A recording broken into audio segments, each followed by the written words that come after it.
नमस्कार विद्यार्थियों, मेघराज गुरुकुल में आपका स्वागत है। और आज जो कंप्लीटली क्लास लेने वाले हैं अपन, उसमें कंप्लीटली बात करने वाले रीट फर्स्ट लेवल का जो पेपर था उसके 30 क्वेश्चन मैथमेटिक्स के, तो उन्हें कंप्लीटली डिस्कस करने वाले विद सॉल्यूशन। इसलिए वीडियो को आप एंड तक देखेंगे तो आपको पता चलेगा कि मैथमेटिक्स क्वेश्चन कैसे आए थे और कंप्लीटली सॉल्यूशन बात करेंगे। आंसर की बात नहीं कर रहे अपन आपके सामने, और आंसर की 1-2 दिन में आ जाएगी जैसे आप जानते हैं, लेकिन आप कंप्लीटली देखना विद सॉल्यूशन बात करेंगे। ये जो बच्चे मेंस की तैयारी करें उनके लिए भी काफ़ी इंपॉर्टेंट वीडियो है, और जिनको ये देखना है कि रीट के जो पेपर्स है वो कैसे क्वेश्चन आए हैं, और अदर एग्जाम की तैयारी करने वाले बच्चे भी देखें कि देखो 2025 में किस लेवल के क्वेश्चन एग्जाम में पुटअप किए जा रहे हैं, उन सब के बारे में कंप्लीटली बात करने वाले हैं अपन।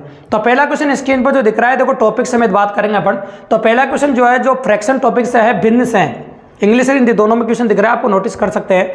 और अपन बात करें जो पहला क्वेश्चन आपको दिख रहा है 91 से लेकर 120 तक टोटल 30 क्वेश्चन पुटअप किए गए थे रीट के अंदर, फर्स्ट लेवल के अंदर। ये फर्स्ट लेवल का पेपर है। और पहला क्वेश्चन जो पूछा था वो टॉपिक था आपका फ्रैक्शन, जैसे हिंदी में बोलते हैं भिन्न। तो भिन्न टॉपिक का ये, और भिन्न में जो पहला क्वेश्चन दे रखा है नहीं है, भिन्नों पर इबारती प्रश्न पढ़ाते हैं हम आपको, तो भिन्नों के इबारती प्रश्नों से क्वेश्चन है। क्वेश्चन बोल रखा है, एक खंभे का 3/10वां भाग कीचड़ में, 3/5वां भाग पानी में तथा शेष 2 मीटर पानी की सतह के ऊपर हो तो खंभे की लंबाई ज्ञात कीजिए। तो जब पानी की सतह के ऊपर हो, देखो एक खंभे का 3/10वां भाग कीचड़ में है, 3/10वां भाग कहाँ पर है? कीचड़ में, और 3/5वां भाग पानी में तथा शेष 2 मीटर पानी की सतह के ऊपर हो तो खंभे की लंबाई ज्ञात कीजिए। तो शेष भाग निकालना है पहले अपन को। तो सबसे पहले देखो कितना अंदर है वो देख लीजिए। तो अपन कह सकते हैं दोनों भाग जोड़ देंगे, 3/10 और 3/5, इनको जोड़िए आप। तो इनको जोड़ना आपको आता है, आप जोड़ सकते हैं बिल्कुल। 3/5 ये लिख दिया अपन ने। अब इनका जो लस है वो ले सकते हैं अपन, कोई दिक्कत की बात नहीं है। 10 लस ले लिया अपन, या बिना लस ले भी कर सकते हो। 50 होगा, को गुणनफल कर दो और कैसे गुणा करके जोड़ दीजिए। 5×3 15 और 10×3 30, और ये कितना हो जाएगा आपका 45, और 5 से काट दीजिए आप। 9 पंजे 45 और 10 पंजे 50, तो ये आ जाएगा आपका 2/10। तो इतना भाग तो इसका हो गया। और आप जानते हैं कि क्वेश्चन करने के पहले स्टेप है आपको शेष भाग निकालना है। तो शेष भाग निकालने के लिए आपको 1 में से घटाना पड़ेगा। तो 1 में से आपको 9/10 घटाना पड़ेगा। जैसे 1 में से 9/10 घटाओगे, 10 तो आपने नीचे लिख ही दिया, 10 × 10, 10 में से 9 ज्ञात कितना हो गया? 1/10। तो 1/10 आ गया आपका। अब हम कह सकते हैं आपको 1/10 दे रखा, वो 2 मीटर के बराबर है। यानी ये तीसरी स्टेप होती है क्वेश्चन करने की। तो अपन कह सकते हैं कि 1/10 बराबर 2 मीटर। ये शेष भाग दे रखा है, 1/10 अपना आया, और 2 मीटर आपको दे रखा है। तो 1/10 बराबर 2 मीटर हो जाएगा। तो इस 10 को इधर गुणा कर दोगे तो 1 भाग बराबर हो जाएगा आपका 20 मीटर। 1 भाग बराबर जो निकल के आ जाएगा आपका, वो कितना आ जाएगा आपका? 20 मीटर। बिल्कुल सिंपल और काफ़ी इजीली।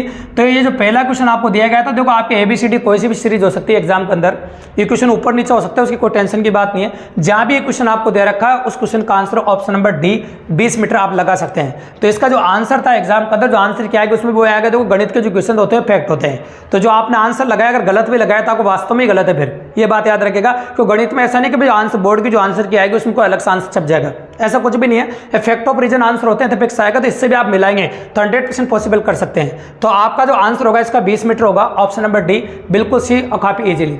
तो जब हम क्लास ले रहे हैं तो आपके फ्रैक्शन वाली क्लास देखना हमारी, और जो वीडियो फ्रैक्शन के नाम से मिलेगा भिन्नों पर इबारती प्रश्न, उसमें एक बांस वाला क्वेश्चन अपन ने करा रखा है। तो सिमिलरिटी बांस वाले क्वेश्चन के साथ बिल्कुल सिंपल है।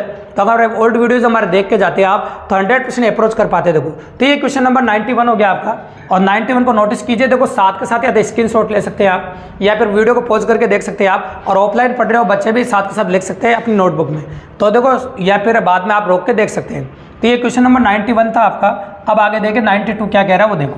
तो स्क्रीन पे क्वेश्चन नंबर 92 आ रहा है, जो आपको दिख रहा है, इसको गौर से देखिए आप। तो देखो क्वेश्चन नंबर 2 दिख रहा है, एक गणित शिक्षण का क्वेश्चन है। और गणित शिक्षण में जो क्वेश्चन में जो था वो क्वेश्चन क्या था, देखो निम्न में से किस परीक्षण से विद्यार्थी विशिष्ट विषय विशेष की अधिकतम कठिनाइयों तथा कमजोरियों का पता लगाया जा सकता है। देखो बच्चों की जो कठिनाइयाँ आती है बच्चों को पढ़ने के वक्त, या अधिकतम कठिनाइयाँ या कमजोरियों का पता लगाया जा सकता है। देखो कमजोरियों का पता कब लगा पाते हैं अपन? जब उस चीज़ का कोई अपन निदान करते हैं। अब निदान करके जब तो कमजोरियों का पता लगेगा।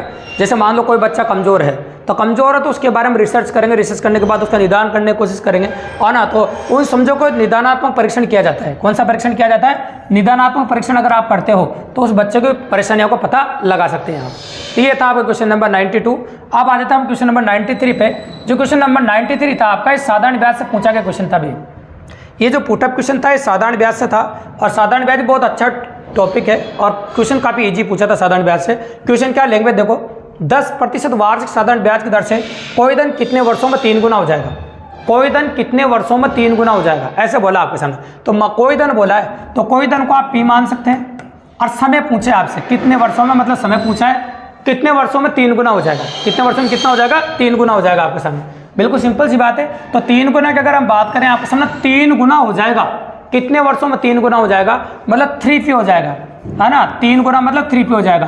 तो 3P तो मिश्र धन है और P जो क्या है, मूलधन है, मतलब कितना ब्याज मिलेगा आपको, 2P ब्याज मिलेगा। कितना ब्याज मिलेगा आपको, 2P ब्याज। तो साधारण ब्याज का सूत्र लगा सकते हैं आपका, साधारण ब्याज बराबर मूलधन इंटू दर इंटू समय और बटा कितना हो जाएगा आपका 100। बिल्कुल सिंपली अब यहाँ से काट सकते हैं आप, P से P कट जाएगा आपका, और ये 0 0 कट जाएगी, और ये 10 उधर चला जाएगा आपका। T बराबर कितना हो जाएगा आपका 20 वर्ष। T बराबर कितना हो जाएगा आपका 20 वर्ष। बिल्कुल सिंपल और काफी इजीली। तो ये था आपका साधारण ब्याज का सवाल। इस क्वेश्चन को करने का हमारे पास 2 तरीके भी है, एक मिश्र धन के सूत्र से भी कर सकते हो आप डायरेक्टली, और मिश्र धन को अप्लाई करके भी आप क्वेश्चन कर सकते हैं, कोई बड़ी बात नहीं है। और अगर वो अप्लाई नहीं करो तो यहाँ से भी कर सकते हैं, कोई अप्रोच नहीं। तो ये था आपका क्वेश्चन नंबर 93 जो साधारण ब्याज से पूछा गया था। क्वेश्चन में कोई दम नहीं था, हमारी जो पहली टाइप साधारण प्रश्न कराते हैं हम साधारण ब्याज के, उसके पहले टाइप से क्वेश्चन पुटअप किया गया था, कोई अलग से अप्रोच नहीं थी और न कोई बड़ा क्वेश्चन था। तो ये क्वेश्चन नंबर 93 हो गया आपका। अब आ जाओ क्वेश्चन नंबर 94 जो स्क्रीन पे दिख रहा है, भी गणित शिक्षण का क्वेश्चन था, और ये किसी का कथन था भी जो दिया गया था। तो कथन किसका था, देखो सुनो। बोला मूल्यांकन प्रक्रिया को त्रिकोणात्मक रूप से किसके द्वारा प्रदर्शित किया गया है। मूल्यांकन प्रक्रिया है उसको त्रिकोणात्मक रूप से किसके द्वारा प्रदर्शित किया गया है, ऐसा आपसे पूछा गया था, किसके द्वारा प्रदर्शित किया गया है। तो देखो ये जो बोला था ना, ये अपन कैसे डॉक्टर ब्लूम थे। कौन थे बताओ, डॉक्टर ब्लूम थे जिन्होंने ऐसा कहा था। तो आपका जो आंसर के आप मिलाएंगे उसमें आंसर होगा आपका डॉक्टर ब्लूम। मूल्यांकन प्रक्रिया को त्रिकोणात्मक रूप से किसके द्वारा प्रदर्शित किया गया था, तो ये थे कहने वाले, वो थे डॉक्टर ब्लूम। कौन थे बताओ, डॉक्टर ब्लूम थे जिन्होंने ऐसा कहा था। क्वेश्चन नंबर 95 भी स्क्रीन पे दिख ही रहा है आपको, उसको भी गौर से देख लीजिए। आपको निम्न में किसके द्वारा सूक्ष्म शिक्षण का विकास किया जाता है, सूक्ष्म शिक्षण का विकास किया जाता है ना। निम्न में से किसने सूक्ष्म शिक्षण का विकास किया। अब सूक्ष्म शिक्षण का विकास किया, सूक्ष्म शिक्षण के बारे में बताया, वो व्यक्ति था भाई ड्वाइट डब्ल्यू एलन। कौन था बताओ, ड्वाइट डब्ल्यू एलन। तो ये था जिसने सूक्ष्म शिक्षण का विकास किया था और सूक्ष्म शिक्षण के बारे में बताया था, वो था ड्वाइट डब्ल्यू एलन। कौन था बताइए, ड्वाइट डब्ल्यू एलन। ये था आपके सामने। अब आ जाते हैं हम आपके सामने क्वेश्चन नंबर 95 पे। अब क्वेश्चन नंबर 95 के 96 हो गया आपका, और 96 देखिए, ये क्वेश्चन वैदिक गणित का क्वेश्चन था, और वैदिक गणित में क्वेश्चन पुटअप किया था। तो क्वेश्चन बड़े नहीं थे, ये 30 क्वेश्चन चाहो तो आप 10 मिनट में कर सकते थे, इतनी इजी क्वेश्चन थे। तो क्वेश्चन में कोई बड़ी बात नहीं थी, बिल्कुल सिंपल है। क्वेश्चन नंबर 96 जो आपको दिया गया है, उस क्वेश्चन में दिया 5 का परम मित्र अंक बताइए। क्वेश्चन जो पूछा गया था आपसे, ये पूछा था आपसे 5 का परम मित्र अंक बताइए। ये उल्टे चलते हैं भैया परम मित्र अंक, और वैदिक गणित से इनको करते हैं। तो परम मित्र अंक ऐसे होते हैं जिनको नॉलेज नहीं है, जैसे ऐसे लिखते हैं 1 का परम मित्र 9, 2 का ऐसे लिखते हैं 8, क्योंकि जोड़ने पे 0 आना चाहिए। देखो ना, 3 का कितना 7 है ना, 4 का कितना 6, और 5 का जो परम मित्र अंक होता है ना भैया 5 होता है।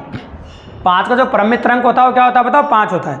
योगफल 0 बनना चाहिए, तो ये होते हैं परम मित्र अंक। तो 1 का परम मित्र अंक क्या हो जाएगा आपका 2, 2 का क्या होगा 8, 3 का 7, 4 का 6 और 5 का 5 होगा। योग 10 होना चाहिए। तो 5 का परम मित्र अंक जो निकल के आएगा आपका वो 5 होगा। बिल्कुल सिंपल सा क्वेश्चन था, ये वैदिक गणित का क्वेश्चन था, डायरेक्ट ही अप्रोच था, क्योंकि इस बार सिलेबस में फर्स्ट लेवल का जो सिलेबस था रीट का, तो उसके अंदर वैदिक गणित डाली थी, उसका एक क्वेश्चन पुटअप किया गया था भैया। तो 5 का परम मित्र अंक जो होगा वो क्या होगा बताओ, 5 होगा। बिल्कुल सिंपल और काफी इजीली। अब क्वेश्चन नंबर 97 आपको स्क्रीन पे दिख रहा है, उसको नोटिस करो। आंकड़ों को स्तंभों और पंक्तियों में क्रमबद्ध रूप से प्रस्तुत करने की व्यवस्था को कहते हैं। आंकड़ों को स्तंभों और पंक्तियों में क्रमबद्ध रूप से प्रस्तुत करने की व्यवस्था को कहते हैं। ठीक है, तो देखो पंक्तियों और स्तंभों में क्रमबद्ध रूप से ऐसे करते हैं। पंक्ति और स्तंभ तुम्हें पता हो तो इस प्रकार से टेबल बनाते हैं, ऐसे ये टेबल जनरेट की जाती है। और टेबल बनाना इसको अंग्रेजी में बोलते हैं टेबुलेशन। क्या बोलते हैं इसे, टेबुलेशन। तो पंक्तियों और स्तंभों में करते हैं इसे। तो ये तो होती है आपकी पंक्तियाँ और ये होते हैं आपके स्तंभ। इनमें व्यवस्थित करने की जो प्रक्रिया होती है, अंग्रेजी में उसे टेबुलेशन बोलते हैं, हिंदी में बोलते हैं सारणियन। हिंदी में क्या बोलते हैं उसे, सारणियन। तो आंसर था आपका सारणियन, ऑप्शन नंबर ए। तो हिंदी में उसे जो बोला जाता है वो होता है आपका सारणियन, मतलब टेबुलेशन होता है। वो क्या होता है बताओ, सारणियन, या फिर क्या कह सकते हैं उसे, टेबुलेशन। बिल्कुल सिंपल सी बात है, ये होता है आपका। अब आ जाते हैं क्वेश्चन नंबर 98 पर, जो स्क्रीन पर आपको दिख रहा है, इंग्लिश और हिंदी दोनों में दिख रहा है, आप गौर से दीजिए। क्वेश्चन नंबर 98 जो स्क्रीन पर दिख रहा है, जो एग्जाम में पूछा गया था, और उसमें क्या है वो देखिए आप। क्वेश्चन ये है, 5,52,21,305 को अंकीय रूप में लिखो। देखो इनके नंबर्स कोर्स में होती है रीट वालों के, और 1 से 5 तक बच्चों को पढ़ाना पड़ता है, तो क्वेश्चन कई बार इस प्रकार के भी होते हैं। तो 5,52,00,000 कितना, 5,52,00,000। देखो 5 तो लिखा है आपने, अब कितना है 52 लाख, तो 52 भी लिखना पड़ेगा। तो 5 करोड़, 5 तो करोड़ लिख दिया, 52 लाख लिख दिया, अब कितना लिखे बताओ, 21,000, ये 21,000, अब 305 ये लिख दिया। अब देखो इकाई दाएं सैकड़ा चेक भी कर लेते हैं यहाँ पर। तो देखो इकाई दाएं सैकड़ा, हजार, 10,000, लाख, 10 लाख और करोड़। तो 5,52,21,305। तो ये जो संख्या जिसमें दे रखी हुई है आपका आंसर है, तो एकदम सेम टू सेम मैच करना है आपको। ये देखो दे रखा है आपको, तो 305। तो आंसर क्या हो जाएगा आपका, ऑप्शन नंबर बी। बिल्कुल सिंपल और काफी इजीली, मतलब जो शब्दों में लिख रहा था उसको आपको अंकों में लिखना था। जो शब्दों में जो संख्या लिख रही थी उसको कहाँ में लिखना था, आपको अंकों में लिख के देना था। शब्दों में जो संख्या आपको लिख के दी गई थी उसको आपको अंकों में लिखना था। तो ये क्वेश्चन नंबर 98 था जो आपको स्क्रीन पर दे रखा था। बिल्कुल सिंपल और काफ़ी इजी। जैसे आप नीचे देखेंगे आगे वाले क्वेश्चनों में कुछ जरूर कैलकुलेशन वाले क्वेश्चन आपको देखने को मिलेंगे भी, है ना। ऐसा नहीं कि भाई जितने भी क्वेश्चन आ रहे हैं वो सारे बिना कैलकुलेशन वाले हैं, ऐसा कुछ भी नहीं है। जैसे अपन आगे बढ़ेंगे तो आप बहुत प्यारे और मजेदार क्वेश्चन अच्छे से देखने को मिलेंगे आपको। और जो अदर एग्जाम की तैयारी करें इसलिए वीडियो को पूरा देखें ताकि वो पता चले कि कैसे अच्छे अच्छे क्वेश्चन पूछे जा रहे हैं 2025 में भी, और कैसे कैसे एग्जाम में पूछने की संभावनाएं हैं। तो अगला 99 जो क्वेश्चन स्क्रीन पर आपको नजर आ रहा है, ये लाभ हानि का क्वेश्चन था भाई। और लाभ हानि में से पूछा गया था, और क्वेश्चन क्या था, लैंग्वेज सुने, एक ही नियम लाभ हानि कॉम्बिनेशन है। यदि 4 दर्जन पेन का मूल्य 120 रुपये है, 4 दर्जन पेन का मूल्य कितना है, 120 रुपये, मतलब ये कह सकता हूं कि 120 रुपये में 4 दर्जन पेन आ जाते हैं। 120 रुपये में कितने पेन आ जाते हैं, 4 दर्जन पेन। आप जानते हैं 1 दर्जन में 12 होता है, 1 दर्जन में कितना होता है, 12। जब 1 दर्जन में 12 होता है, 4 दर्जन में 12 चौक 48, तो 48 पेन आ जाएंगे 120 रुपये में। 120 रुपये में कितने पेन आ जाएंगे, 48। अब 1 रुपये में कितने पेन आएंगे, तो एक एक नेम से 1 रुपये का मान निकालो, 48 बटा 120, 120 को नीचे घुमा दो, तो 1 रुपये में इतने पेन आएंगे। अब आपसे तुमसे क्या पूछा है, तो 35 रुपये में कितने पेन खरीद सकते हैं। तो 35 से दोनों साइड गुणा कर दो, 35 का कितने रुपए में खरीद, 35 रुपये में कितने खरीद सकते हो वो आ जाएगा आपका। तो 35 से मैं दोनों साइड गुणा कर रहा हूँ, ये लिखा मैंने 48 बटा 120 और गुणा ये लिख दिया आपके सामने 35। ठीक है, आप काट सकते हैं पर, तो चलो 5 से काट दे, 7 पंजे 35, 2 पंजे 10 और 4 पंजे 20, 24 दूनी 48 और 2 को आप 7 से गुणा कर दो, कितना आ जाएगा आपका 14।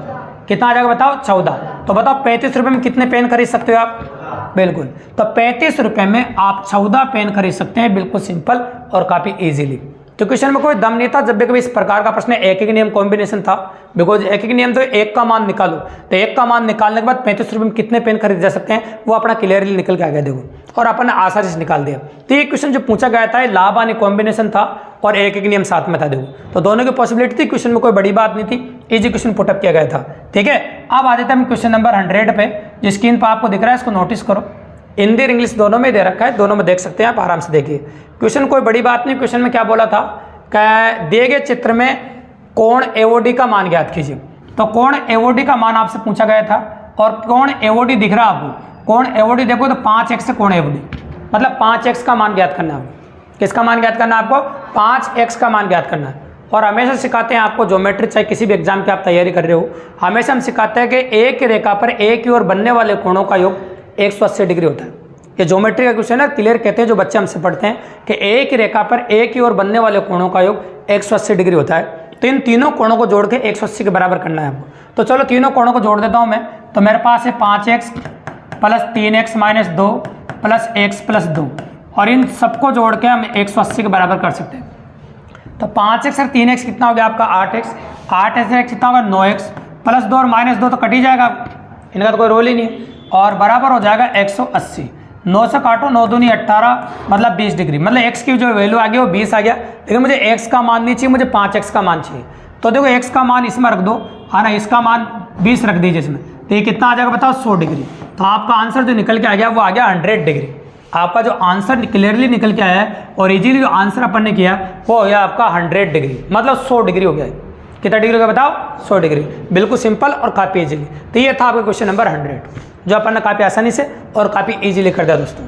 तो बिल्कुल सिंपल क्वेश्चन था और सिंपल कंसेप्ट क्वेश्चन था, तो क्वेश्चन में कोई दम वाली बात नहीं थी। अगला क्वेश्चन नंबर्स टॉपिक था जिसे बोलते हैं संख्याएं। तो संख्याओं से क्वेश्चन था प्यारा सवाल था। इस क्वेश्चन को मैं जिस दिन बच्चा कोई याद करके लाया था क्वेश्चन, तो उस दिन में मैंने बता दिया था ये क्वेश्चन, तो भाई इस प्रकार का क्वेश्चन है। तो क्वेश्चन नंबर से था, आसान सा क्वेश्चन था, और आप भी कमेंट बॉक्स में जवाब दे सकते हैं, कोई बड़ी बात नहीं। 60 से 80 के बीच सभी अभाज्य संख्याओं का योग होगा। अब 60 से 80 के बीच में जितनी भी अभाज्य संख्या हो ना, उनका योग पूछा है आपसे, ठीक है। तो 60 से 80 के बीच में अभाज्य संख्या बता सकते हैं आप, तो बताओ 61 अभाज्य संख्या है, ठीक है, 67 अभाज्य संख्या है, और बोलो 71, 69 नहीं है, 3 का भाग जाता है, 71 अभाज्य संख्या है, 73 अभाज्य संख्या है, और आगे बोलो 77 अभाज्य संख्या है, और बोलो 79 है, 77 नहीं है ना, 79, ठीक है, चेक करो।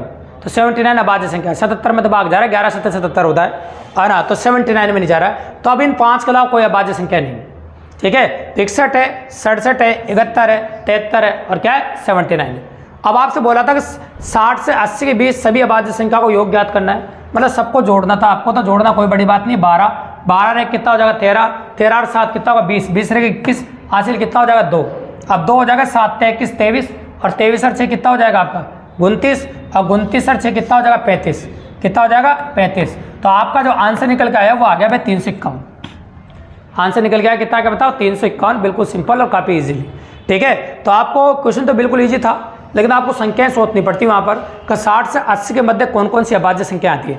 अभाज्य संख्या वो होती है भाई जिनमें खुद का ही भाग जाता है, मतलब स्वयं का ही भाग जाता है। तो अभाज्य संख्या वह संख्याएं होती है, वह संख्या कहते हैं जिन्हें अपन स्वयं का भाग चला जाए, 60 और 80 के बीच में।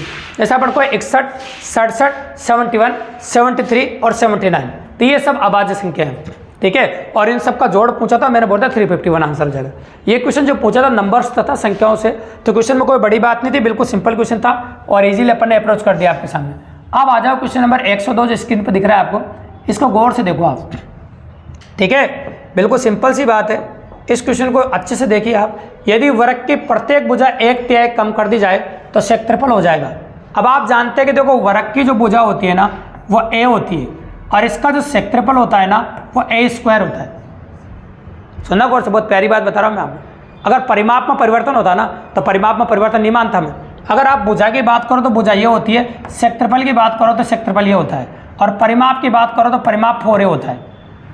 परिमाप कितना होता है 4a होता है, क्योंकि बात किसी कर रहा है, वर्ग की बात कर रहा है, और वर्ग की प्रत्येक भुजा 1/3 कम कर रहे हैं, मतलब भुजा को 1/3 कम कर रहे हैं। तो अगर परिमाप की बात करो तो परिमाप में 4 तो कांस्टेंट वैल्यू है, अगर परिमाप को कम करा था ना क्षेत्रफल हो जाएगा। कितना कम हो जाएगा क्षेत्रफल, ये आपसे पूछा है ना। तो याद रखिएगा परिमाप की बात करता, परिमाप में तो परिवर्तन नहीं होता, इतना ही रहता, लेकिन क्षेत्रफल स्क्वायर होता है। क्षेत्रफल क्या हो जाएगा स्क्वायर, तो ये होगा 1/3 का स्क्वायर, और 1/3 का जो स्क्वायर होगा आपका वो होगा 1/9। तो आप कह सकते हैं 1/9 कम हो जाएगा भी। कितना कम हो जाएगा बताओ 1/9 कम हो जाएगा। यदि वर्ग की प्रत्येक भुजा 1/3 कम कर दी जाए तो क्षेत्रफल में 1/9 की कमी हो जाएगी। क्षेत्रफल में कितनी कमी हो जाएगी बताओ 1/9 की कमी हो जाएगी, 1/9 लेस हो जाएगा, क्योंकि क्षेत्रफल क्या होता है भुजा का स्क्वायर। क्षेत्रफल क्या हो जाएगा बताओ भुजा का स्क्वायर। तो सिंपल सी बात है, ये क्वेश्चन भी सिंपल ही था, ऐसे कोई बड़े क्वेश्चन नहीं था। ये क्वेश्चन क्षेत्रफल से पूछा गया था भी, और इजी क्वेश्चन था, पुट अप वेरिएंट था, ठीक है। अब आ जाओ क्वेश्चन नंबर 103, इंग्लिश और हिंदी दोनों में दे रखा है, लाभ आने का क्वेश्चन है, और बिल्कुल एक नियम का भी कह सकते हो आप, तो ज़्यादा बड़ा क्वेश्चन नहीं। यदि 12 पैकेट पेंसिल का मूल्य 362 रुपये 76 पैसे हो तो एक पैकेट पेंसिल का मूल्य बताइए। अब 12 पैकेट का मूल्य दे रखा है भी आपको, अब पैसे में आपको भाग लगा ना। अब 12 का पहाड़ का देखो, अगर भाग अपना दोनों में जा रहा होता तो दोनों में अलग अलग दे लेता, लेकिन 12 का पहाड़े का भाग देखो जाना चाहिए। तो जैसे अपन 12 का पहाड़ा बोल रहे हैं, तो देखो यहाँ पर देखो 12 अरे दे पर भाग 12 दिया कितना होता है 36, है ना, कितना होता है बताओ 36। अब पूरी बार भाग देना है आपको, तो यहाँ कितना होना चाहिए 0 होना चाहिए। कितना होना चाहिए बताओ, हाँ 0 होना चाहिए ना। देखो 360 में चला जाएगा, 12 दिया 36 मतलब 30 रुपये आ जाएंगे। कितने रुपये आ जाएंगे बताओ 30 रुपये। आगे नहीं बताओ, इसका मतलब यहाँ से जो 2 रुपये है ना उनको पैसे में बदलना पड़ेगा। यहाँ से जो 2 रुपये हैं क्योंकि 362 रुपये हैं, ये कितने रुपये बताओ 362 रुपये। तो एक काम करो, इसको अपने कह देंगे इसको 360 रुपये। कितने रुपये 300 तो 60 रुपये कर दो, और 2 रुपये को पैसे में बदलो, तो 1 रुपये में कितने पैसे होते हैं 100, तो 2 रुपये में 200, तो 200 पैसे तो पहले से ही है, तो 276 पैसे हो जाएंगे। कितने पैसे हो जाएगा, तो पहले ये करके देख रहे हैं 276 पैसे हो जाएंगे, ठीक है। अब आप 12 का भाग लगाओ, दोनों में अलग अलग लगा सकते हो आप। तो 12 का भाग जब इसमें देंगे आप तो ये हो जाएगा 30 रुपये। कितना हो जाएगा, अब जब इसमें 12 का भाग दोगे तो यहाँ भी तो 12 का, 12 दूनी 24, तो 12 दूनी अपन ने 24 कर दिया, कितना बचा बताओ 3, तो 12 तिया 36, तो ये होगा 30 रुपये 23 पैसे, 30 रुपये 23 पैसे। तो ये करना पड़ती है ऐसी कैलकुलेशन, ज़्यादा बड़ी कैलकुलेशन छोटी कैलकुलेशन है, कैलकुलेशन में कोई दम वाली बात नहीं। देखो बिल्कुल सिंपल सी बात है, बस यहाँ क्या करना है कि आपको वो संख्या देखनी है जिसमें 12 का भाग चला जाए, है ना। क्योंकि आपसे क्या पूछा, देखो एक पैकेट का मूल्य चाहिए, जब भी तो एक पैकेट का मूल्य आएगा, तो आपको 360 करना पड़ेगा यहाँ पर और 2 रुपये को पैसे में बदलना पड़ेगा। तो आंसर हो जाएगा आपका 30 रुपये 23 पैसे। आंसर क्या हो जाएगा आपका 30 रुपये 23 पैसे। तो ये था भैया क्वेश्चन नंबर आपका 103। अब क्वेश्चन नंबर 104 स्क्रीन पर दिख रहा है, उसको आप गौर से देखिए, है ना। इसका आंसर तो आपका ए ऑप्शन आ गया। अगर आपकी जो OMR शीट लेके अगर बैठे हैं, OMR शीट लेके देख रहे हैं, जो रीट वाले बच्चे हैं, तो आप साथ के साथ लगाते रहिए कि आप 30 में से कितने क्वेश्चन मैथ के अंदर सही हुए हैं आपके, पता चल जाएगा आपको भाई कितनी पॉसिबिलिटी आपकी बन रही है। जो आंसर की ऑफिशियली आएगी उसमें भी यही रहेंगे, भाई कोई अलग से चेंज नहीं होता है। मैथमेटिक्स में आंसर चेंज नहीं होते, वो तो कोई क्वेश्चन गलत आ जाता है उसको बोनस जरूर मिल सकता है, ये पॉसिबल है, बाकी और कुछ होता नहीं मैथमेटिक्स के अंदर, ठीक है। ये सबसे इंपॉर्टेंट बात है। यूँ नहीं कि भाई किसी टीचर ने बता दिया, अभी मैंने बता दिया तो फिर वो आंसर के में आगे कुछ और अलग चीज़ आ जाएगी, ऐसा कुछ भी नहीं है, आना सेम थिंग्स आती है। आगे बोल रहे हैं अपन आपके सामने, देखो प्रथम 5 प्राकृत संख्याओं के गुणों का औसत होगा, प्रथम 5 प्राकृत संख्याओं के गुणों का औसत होगा। तो ये क्वेश्चन है आपका फॉर्मूला बेस्ड क्वेश्चन, नंबर्स का क्वेश्चन है। हम ऐसे कहते हैं प्राकृत संख्याओं गुणों का जो औसत होता है ना, वो ये होता है n प्लस का होल स्क्वायर बाय 4। तो ये होता है n प्राकृत संख्याओं के गुणों का औसत होता है। किसी बच्चे ने कहा सिर्फ योगफल क्या होता है, अरे भैया योगफल में n से और गुणा हो जाता है। मैं दोनों बताता हूँ, जब पढ़ाते हैं ना तो दोनों बताते हैं हम, और दोनों बताते हैं योगफल और औसत साथ में बताते हैं, ताकि एग्जाम में योगफल पूछ लिया औसत पूछ लिया, दोनों में से कुछ भी पूछ सकता है। तो योगफल और औसत हम डायरेक्टली जो औसत की आखिरी टाइप पढ़ाते हैं ना, उसमें दोनों ही बताते हैं। भी आपको देख लेना, पहले कॉपी आप उठा के देखोगा तो, और संख्या भी 5 ही लेता हूँ, पहले नोटिस कर लेना। संख्या भी क्या लेते हैं अपन 5, और आंसर भी सेम ही रहेगा। मैं हमेशा बोलता हूँ n प्राकृत संख्या को वर्गों को औसत बताते हैं, इसमें 1 से 5 तक की संख्याएं लेते हैं अपन, और एक से 5 तक की प्राकृत संख्या लेते हैं, उसमें भी 5 ही लेता हूँ मैं। और आप नोटिस करना, अपनी कॉपी का क्वेश्चन है डायरेक्ट ये, हाँ ये 5 संख्या अपन हाईएस्ट जो वैल्यू लेते हैं वो कितनी लेते हैं, 5 ही लेते हैं। तो n का वैल्यू 5 आता है। तो अपनी कॉपी जब किसी बच्चे की जो कॉपी आपने जो पढ़ा होगा ना, उसी कॉपी देखना, जो n का मान जो लेते हैं अपन कितना लेते हैं, 5 ही लेते हैं। इसका मतलब अपनी कॉपी से डिट्टो छपा हुआ क्वेश्चन है, तो कोई बड़ी बात नहीं, बिल्कुल सिंपल ऑफ वेरिएंट है। और यहाँ दोनों चीज़ें बताता हूँ मैं, क्योंकि हो सकता है कई बार एग्जाम में योगफल पूछे, हो सकता है कोई बार एग्जाम में औसत पूछे। तो फिलहाल यहाँ तो औसत पूछा इसलिए मैंने औसत का लिखा। अगर यहाँ योगफल पूछ लेता तो मैं कुछ भी नहीं करता, ये n और गुणा n स्क्वायर कर देता है। यहाँ पर क्या कर देता है, यहाँ पर n स्क्वायर, तो बस योगफल हो जाता। तो इतना आप कर सकते हैं एग्जाम के अंदर। अब इसे n का मान 5 रखना, हमेशा 5 ही मानते हैं अपन, तो 5 + 1 का होल स्क्वायर बाय 4 हो जाएगा। तो 5 + 1 कितना होता है आपका 6, और 6 का स्क्वायर कितना होता है 36, में 4 का भाग लगाना।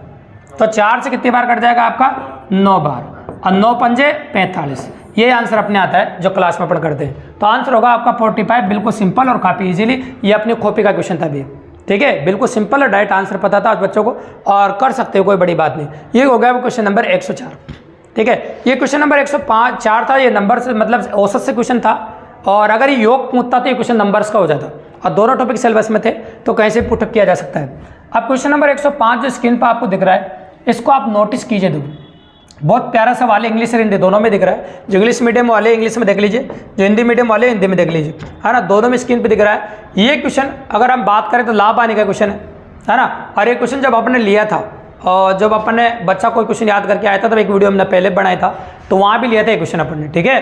तो क्वेश्चन क्या था, एक कुर्सी को 1080 में बेचने पर एक दुकानदार को 10% की हानि होती है, तो इस कुर्सी को कितने रुपये में बेचा जाए कि उसे 10% लाभ हो जाए, ठीक है भाई। तो हमेशा कहते हैं अपन, और टाइप नंबर 4 पढ़ाते हैं, 5 नंबर, जब वस्तु को 2 बार बेचा जाए। 2 विक्रय मूल्य वाला क्वेश्चन है, इच्छा जाहिर करने वाला क्वेश्चन बोलते हैं अपन इसको, इच्छा जाहिर करने वाला मतलब 2 विक्रय मूल्य वाला, तो कितने में बेचा जाए, मतलब इस प्रकार के प्रश्नों में विक्रय मूल्य नंबर 2 पूछा जाता है भी, और आपसे विक्रय मूल्य नंबर 2 पूछा है, जिसको निकालना उसको ऊपर लिखते हैं, है ना, और लाभ है तो 100 में जोड़ के लिखते हैं, और हानि है तो 100 में से घटा के लिखते हैं। ये हमेशा बताते हैं अपन क्लास में। तो लाभ है तो 100 में जोड़ के लिखेंगे तो कितना हो जाएगा आपका 110, और जो दे रखा है उसको नीचे लिखेंगे। तो ये हानि है तो इसको कितना लिखना पड़ेगा आपको 90, और गुणा में जो संख्या दे रखी है वो गुणा में आ जाएगी 1080। अब जो कट रहा है उनको काट दो भैया, सिंपल सी बात, काटना हमारे लिए कोई बड़ी बात नहीं, इजीली काट सकते हैं। तो देखो 0 से 0 कट जाएगा, काट दिया। अब 9 से काट दो, 1 नाम नाम और 2 नाम 18। अब 12 को इससे गुणा कर दो 0, है ना, तो 12 1 कम 12 हासिल कितना हो जाएगा 1, 12 1 कम 12, और 1 कितना हो जाएगा आपका 13, तो मतलब कितना हो जाएगा 1300 1320, बिल्कुल सिंपल सी बात है। तो आपका जो आंसर था एग्जाम के अंदर वो था भैया 1320, ऑप्शन नंबर डी। इस रिट में एग्जाम में जो क्वेश्चन पूछा था उसका आंसर था आपका 1320, ऑप्शन नंबर डी। तो ये जो क्वेश्चन है लाभ आने का अपने टाइप नंबर 5 से क्वेश्चन है, और हम टाइप नंबर 5 में तीसरा पैटर्न जिसमें हम बोलते हैं जो वस्तु को 2 बार बेचा जाए, क्या बोलते हैं अपन, वस्तु को 2 बार बेचा जाए, और डबल विक्रय मूल्य भी क्वेश्चन था, डायरेक्टली पुटअप क्वेश्चन है। हम भी 10 का लाभ और 10 के आने लेते हैं, बस 1080 की जगह कोई और संख्या लेते हैं, सिंपल सी बात है, बाकी सब कुछ सेम टू सेम। तो कॉपी ऑफ पेरेंट क्वेश्चन है, दैट कॉपी से पुटअप पेरेंट है, तो कोई बड़ी बात नहीं, काफी इजीली अप्रोच कर सकते हैं आप, ठीक है। तो ये हो गया क्वेश्चन नंबर 105 आपका, करेक्ट है। अब क्वेश्चन नंबर 105 होने के बाद आगे और बात कर लेते हैं अपन, क्वेश्चन नंबर 106। अब क्वेश्चन नंबर 106 जो स्क्रीन पर आपको दिख रहा है इसको नोटिस कीजिए आप, और क्या कह रहा है क्वेश्चन नंबर 106 में वो नोटिस कीजिए। निम्न में से किस गणित शिक्षण की विधि से करके सीखने की सिद्धांत का महत्व दिया जाता है। देखो बहुत प्यारी बात है, आप नोटिस करना, शिक्षण में इसका बहुत अच्छा रोल है, लेकिन किस शैक्षणिक विधि में, शिक्षण विधि पूछिए, किस शिक्षण विधि में करके सीखने का सिद्धांत, करके सीखो, करके सीखो। आप जानते हो ना कोई भी काम पहले करें फिर सीखे, मतलब प्रैक्टिकल करें, क्या करें बताओ, प्रैक्टिकल, और फिर सीखें। तब प्रैक्टिकल सीखने की एक ही विधि होती है, प्रयोगशाला विधि, क्योंकि प्रैक्टिकल कहाँ पर किए जाते हैं, प्रयोगशाला में किए जाते हैं। प्रैक्टिकल कहाँ पर किया जाता है भैया, प्रयोगशाला में किया जाते हैं, और फिर हम करके तो सीखते हैं वहाँ पर। तो करके सीखने की जो विधि है ना, वो विधि है भैया प्रयोगशाला विधि, बिल्कुल सिंपल है, आंसर था आपका प्रयोगशाला विधि। तो याद रखिएगा करके सीखने की जो विधि होती है, हम कोई भी काम करते हैं प्रैक्टिकल करते हैं पहले और फिर उससे सीखते हैं, तो वो विधि कहलाती है आपकी प्रयोगशाला विधि। कौन सी विधि होती है आपकी, प्रयोगशाला विधि, बिल्कुल सिंपल और काफी इजीली। तो ये था आपका क्वेश्चन नंबर, शिक्षण का क्वेश्चन था 106 नंबर जो दिया गया था आपको।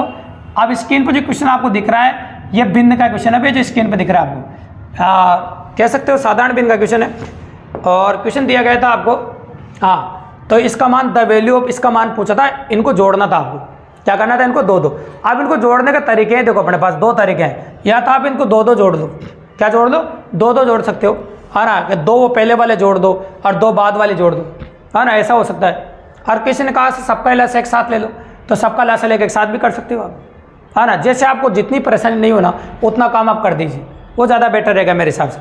अगर इन दोनों को सोल्व कर लो फिर इस 2 को सोल्व कर लो, है ना, तो फिर ऐसे भी कर सकते हैं आप, आपका काम आसान हो जाएगा, है ना, और फिर जोड़ देना, क्योंकि लगभग देखो ये क्वेश्चन इसलिए दिया है कि आप कैलकुलेशन कर सको, क्योंकि जो वैल्यूज दे रखे हैं ना वो पॉइंटों में भी है, और चाहो तो आप देखो ऐसे भी तो बाग लगाने में अलग अलग परेशानी आएगी, तो इनको ही सोल्व करो। देखो तो पहले इसको सोल्व कर देते हैं, कर दे, और फिर इसको सोल्व कर देंगे अपन, तो अपन अलग अलग सोल्व कर दे भाई। तो बताओ क्या कर देंगे अपन, इनका जो लसा है वो अपन ले लेते हैं 60, है ना, या 60 लसा ले लेते हैं, 20 का भाग 2 कितनी बार जाएगा, 3 बार, है ना, और 30 का 2 कितनी बार, 2 बार, तो 3 और 2 हो जाएगा आपका 5। ये तो मैंने पहले वाले को सोल्व कर दिया। अब इसकी बात करें अपन तो इनको भी लेंगे अपन, तो यहाँ पर लसा लेना पड़ेगा मुझे, क्या लेना पड़ेगा, लसा। अब जैसे मैं लसा लूंगा ना, तो देखो आप जानते हैं कि 7 कॉमन आएगा, है ना, तो 7 का जब भाग दूंगा ना 6 बार जाएगा इसमें, कितनी बार जाएगा, 6 बार, और 7 का भाग 7 8, ये 8 बार जाएगा, तो एक तो 7 निकल गया मेरे पास बाहर, क्या निकल गया बताओ, 7। तो ये कह सकते हैं एक तो नीचे 7 है मेरे पास, है ना।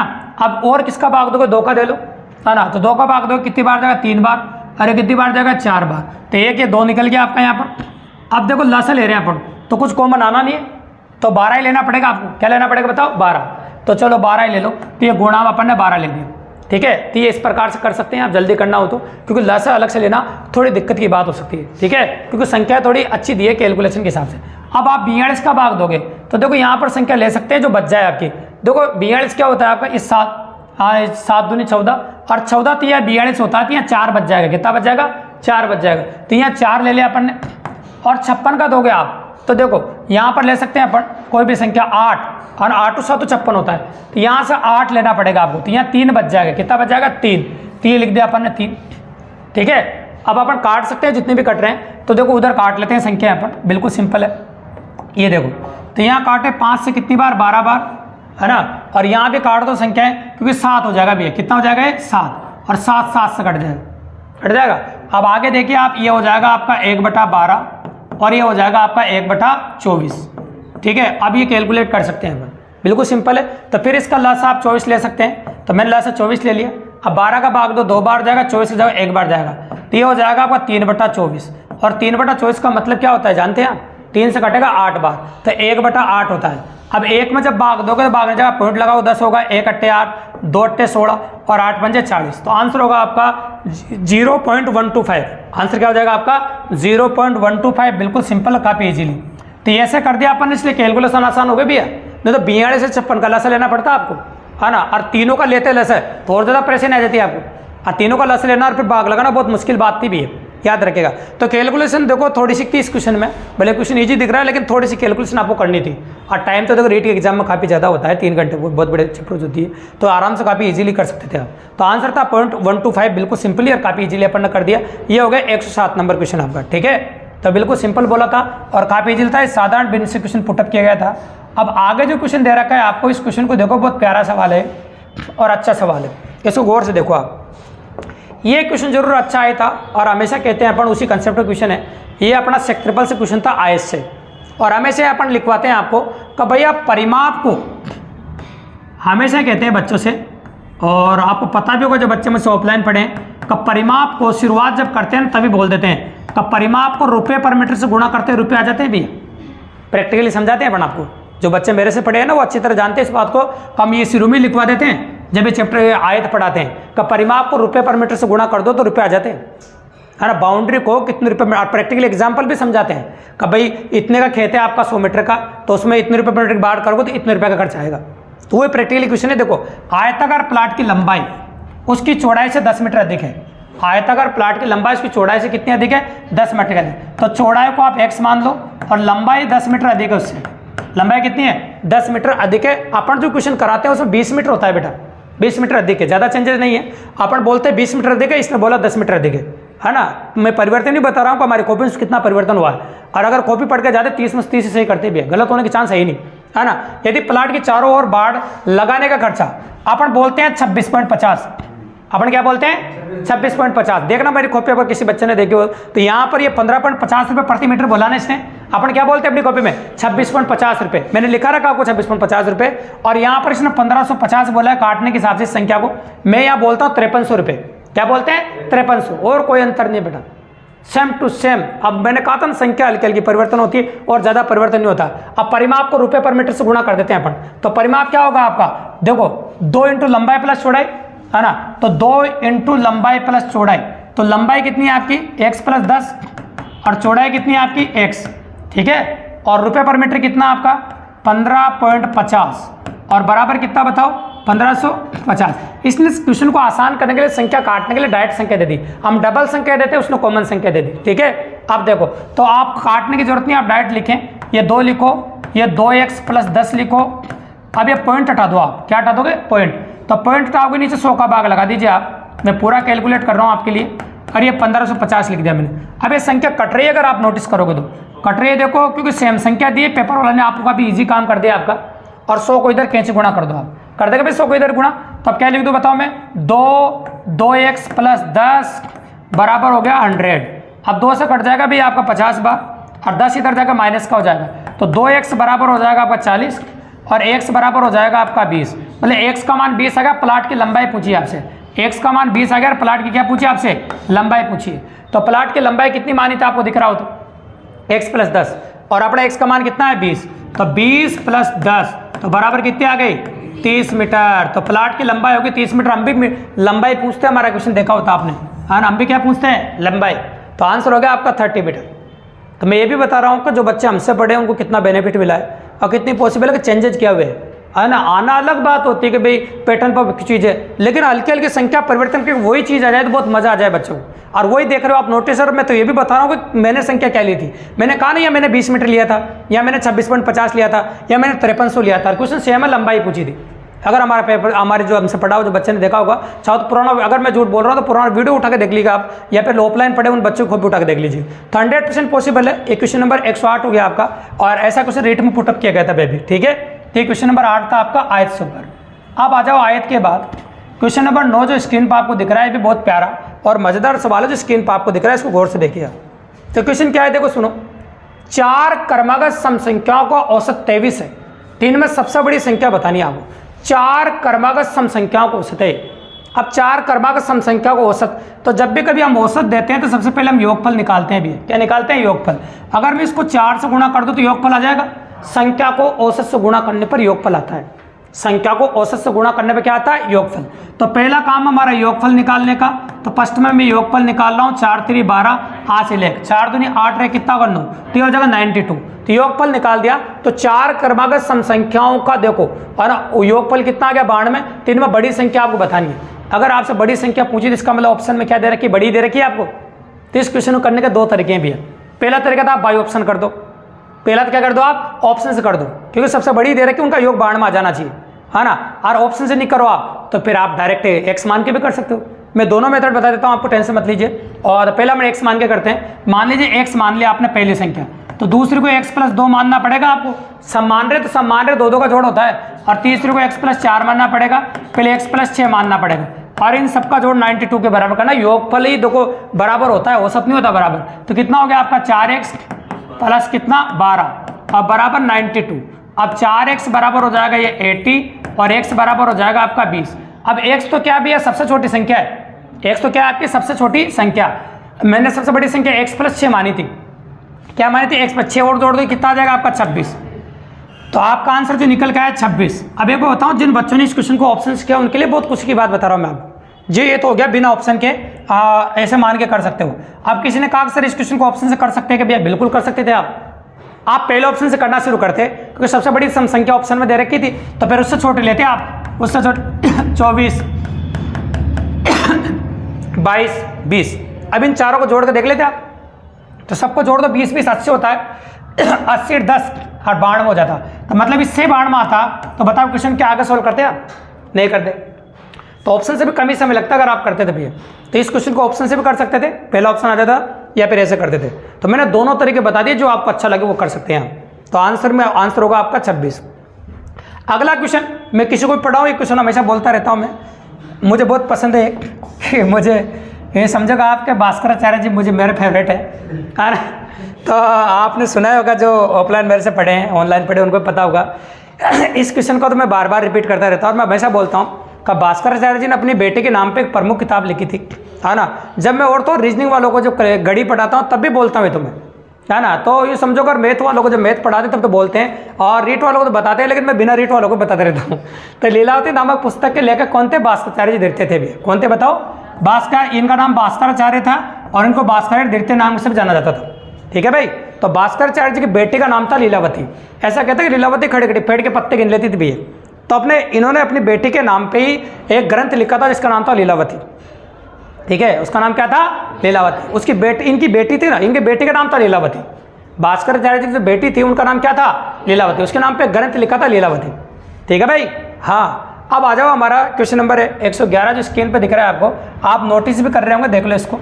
वैसे दिख ही रहा है स्क्रीन पे, ऊपर करने की जरूरत नहीं है। तो ये बोला था P/Q के रूप में लिखना था आपको इसको, मतलब ये दशमलव बिंदु में दे रखा था आपको, और इसको आपको P/Q के रूप में लिखना है। ठीक है। अब मैंने आपको देखो ऐसे क्वेश्चन बहुत सारे करा रखे, कोई बड़ी बात नहीं है। दशमलव का मतलब प्लस होता है, और जैसे एक अंक पर 12 हो तो 9 का भाग लगता है, और 2 अंकों पर 12 हो तो डबल 9 का भाग लगा दो आप। तो सिंपल सी बात है, इसको मिश्र भिन्न के रूप में लिख दूं। ऐसे लिखूं 1 + 27/99।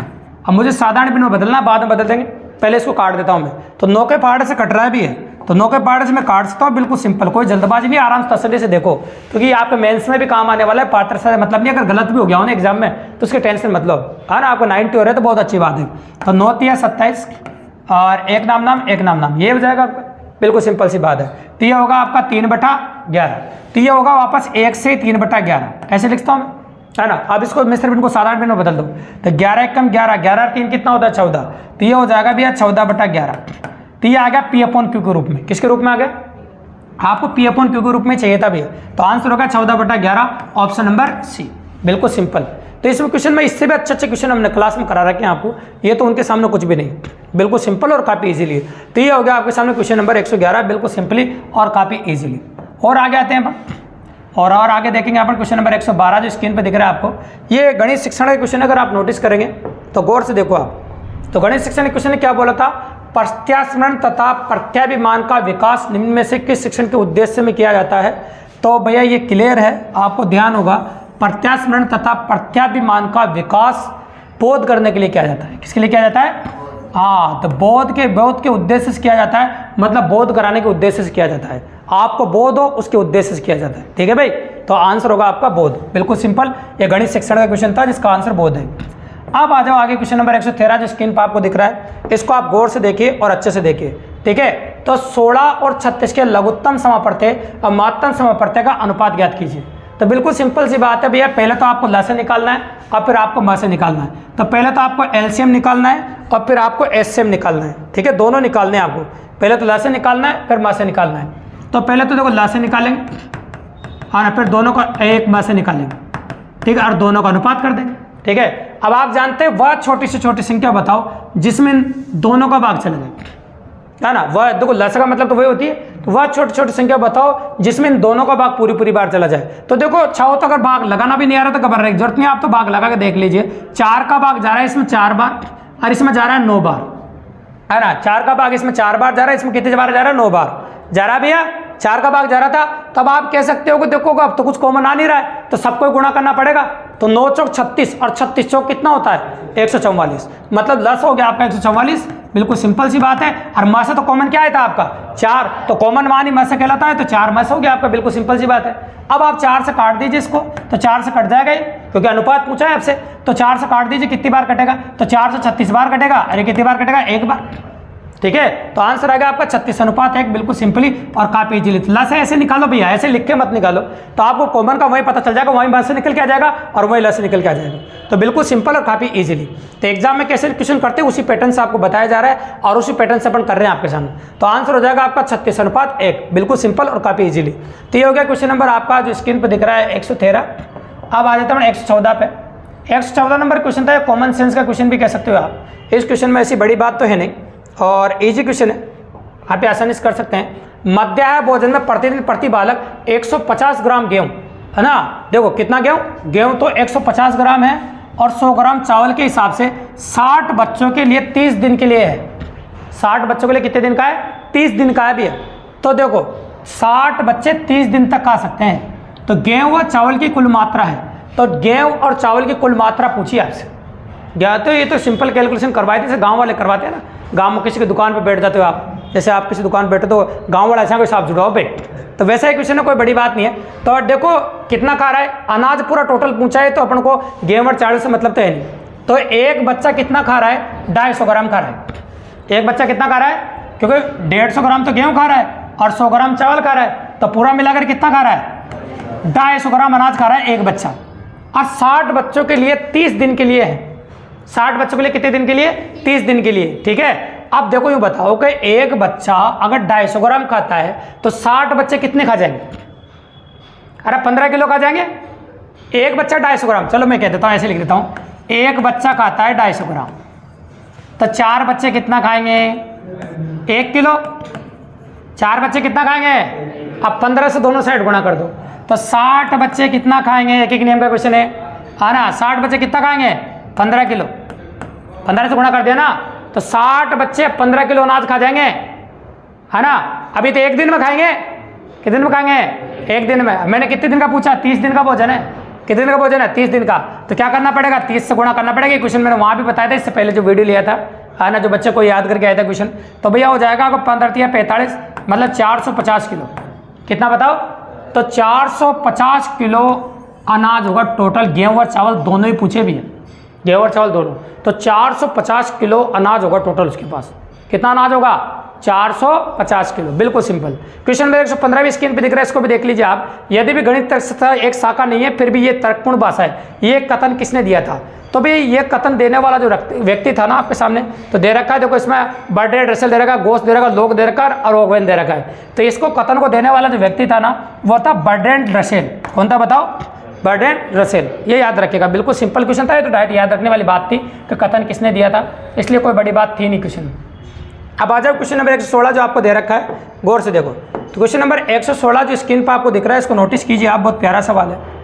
एक घड़ी को 1200 रुपये में खरीद कर 1197 में बेचे जाने पर हानि का प्रतिशत ज्ञात कीजिए। तो पहले तो देख लो हानि कितनी हो रही है। 3 रुपये, 12 रुपये मतलब 63 रुपये की हानि हो रही है। कितनी की हानि हो रही है? 63 रुपये की हानि हो रही है। तो आप जानते हैं कि आपसे हानि का प्रतिशत पूछा है और आप जानते हैं कि हानि प्रतिशत बराबर होता है हानि बटा क्रय मूल्य गुणा 100। तो हानि कितनी है? 63 की, और हानि बटा क्रय मूल्य कितना है? 1260, और गुणा कितना लिखोगे आप? 100। अब आपको काटना है, सिर्फ क्या करना है, काटने से आंसर आ जाएगा आपका। तो चलो काट देता हूँ मैं। तो 0 से 0 काट दीजिए। अब 63 दूनी 126 होता है भी, 63 दूनी कितना होता है 126, और 2 से 10 काट दो, 5 बार कट जाएगा। तो आप कह सकते हो कि इस सौदे में 5% की हानि आ जाएगी। इस सौदे में कितनी आनी होगी भैया, 5% की आनी होगी, मतलब 5% की आनी इस सौदे के अंदर आपको देखने को मिलेगी। तो ये हो गया आपको क्वेश्चन नंबर 116 जो स्क्रीन पर आपको दिख रहा है, बिल्कुल सिंपल और मजेदार क्वेश्चन है। अब आ जाओ 2 क्वेश्चन जो हम लेने वाले हैं आपके सामने, एक शिक्षण का भी है और 17 नंबर, और फिर ये भी लेंगे साथ में। देखो आप, तो क्वेश्चन नंबर 117 जो आपको दिख रहा है स्क्रीन पर, इसको गौर से देखिए आप। क्वेश्चन नंबर क्या कह रहा है, निम्न किसकी शिक्षा का केंद्र मानते हुए पाठ्यक्रम निर्माण करना चाहिए। बहुत प्यारा सवाल है, कॉमन सेंस का सवाल है, कोई भी बच्चा जवाब दे सकता है। किसको शिक्षा का केंद्र मानते हुए पाठ्यक्रम, देखो सिलेबस बनाना है मान लो आपको, है ना, जो बेस्ट की तैयारी कर रहे हो बच्चों को भी शिक्षण में काम आ गए, सब सिंपल सी बात है। किसका शिक्षा का केंद्र मानकर सिलेबस बनाना चाहिए, यूँ बताओ, क्या विद्यालय को देख के सिलेबस बनाना चाहिए? नहीं। आप सोच सकते हैं क्या शिक्षक के हिसाब से सिलेबस बनाना, शिक्षक को थोड़ी पढ़ना है या उसको एग्जाम देना है? नहीं। क्या अपन कह सकते हैं अभिभावक के हिसाब से सिलेबस बनाना चाहिए, क्यों अभिभावक को पेपर देना है? नहीं। तो किस हिसाब से सिलेबस बनाना चाहिए? अरे बालक को देख के सिलेबस बनाना चाहिए। सिलेबस कैसे बनाना चाहिए? बालक को ध्यान में रख के सिलेबस बनाना चाहिए। अगर कक्षा 1 का बच्चा है तो कक्षा 1 के हिसाब से सिलेबस बनाएंगे ना, कक्षा 10 का बच्चा है 10 के हिसाब से सिलेबस बनाएंगे। यूँ थोड़ी कि कक्षा 1 के बच्चों को 10वीं किताबें पढ़वा रहे हो, तो उसका विकास ही नहीं हुआ मानसिक इतना, तो कैसे करा सकते हैं अपन? तो ये तो सिंपल सी बात है, कोई बड़ी बात नहीं। आगे बोला था 13/15, 15/17 और 17/19। अब 19 में 21 कौन सी बिंद सबसे बड़ी बिंद है? सबसे बड़ी बिंद पूछी थी आपसे, तो लगभग पॉसिबिलिटी जवाब देने थे आपको। और ये जितने भी नीचे दे रखे इनके सबके भाग लगाना आना चाहिए आपको, और भाग बिना तो पॉसिबल कर ही नहीं सकते। देखो तो 13 में देखो अपन भाग देंगे इसका, है ना, तो पॉइंटों में मान निकालना पहले वाले का अपन को। तो 13 का पाड़ा बोलो 130 हो गया, अब मतलब 15 का, 15 × 90, 15 × 7 105। अब 15 से कितना होगा बताओ 105, और 15 × 8 120, तो 15 × 8 120 हो जाएगा। कितना बचा 10 बच गया। 15 × 90, 15 × 90 हो जाएगा, तो 86 2 स्थानों तो निकालना भी है, तो ये तो 0.86 हो जाएगा। अब होगा 150, कितना होगा बताओ 150। 150 में फिर 17 का भाग दोगे।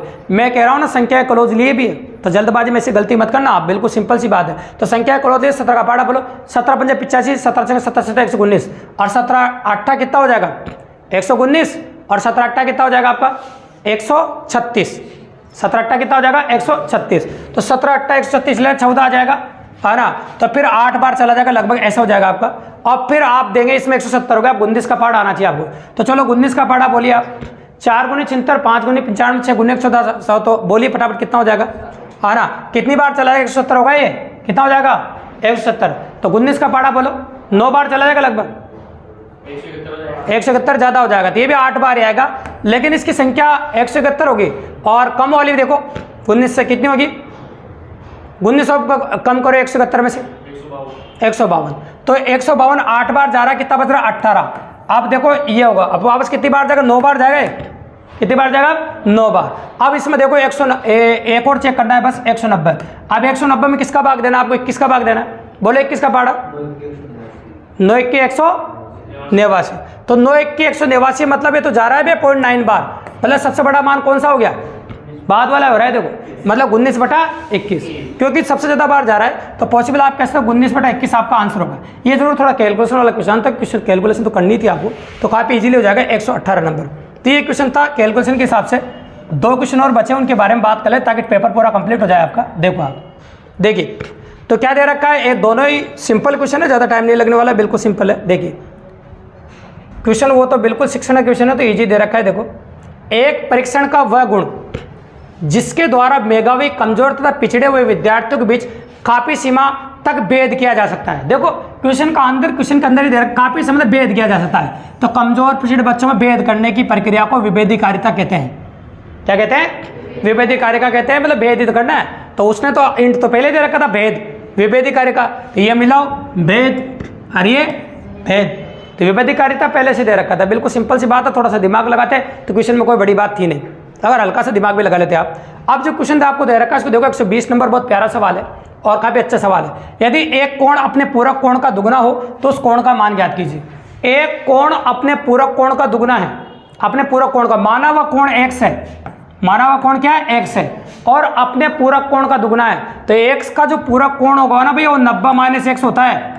एक्स का जो पूरा कोण होगा क्या होगा 90 माइनस 1, क्योंकि दोनों कोणों का योग 90 डिग्री होता है ना, तो दोनों पूरक कोण होते हैं। तो इसका ये दुगना है, इसका क्या बताओ दुगना, तो एक कोण अपने पूरक कोण का दुगना है, तो कोण का मान ज्ञात कीजिए, मतलब एक्स ही पूछा है। तो क्या करना है आपको, कैलकुलेट कर दे भैया, तो 2 को अंदर गुणा कर दो, कितना हो जाएगा 180, और ये हो जाएगा माइनस का 2x, माइनस का 2x उधर जाएगा, प्लस का हो जाएगा 3x बराबर कितना हो जाएगा 180, और x बराबर हो जाएगा आपका 6×3 18, है ना, मतलब 60 डिग्री, बिल्कुल सिंपल और काफी इजीली। तो इस क्वेश्चन का जो आंसर आपके सामने निकल के आया वो आ गया आपका 60 डिग्री, बिल्कुल इजीली और काफी आसानी से कर दिया। तो ये था आपका कंप्लीट पेपर 30 में 30 क्वेश्चन आपके फर्स्ट लेवल में जो एग्जाम में क्वेश्चन पूछे गए थे वो कंप्लीटली आंसर की विद सॉल्यूशन है। तो जो बच्चों को मिला ना 100% मिला सकते हैं, और आंसर की में भी आंसर रहने वाले हैं, ये मेरी गारंटी है दोस्तों। अगर वीडियो पसंद आए तो चैनल को सब्सक्राइब करें, लाइक करें, शेयर करें और अपने दोस्तों को बताएं। धन्यवाद।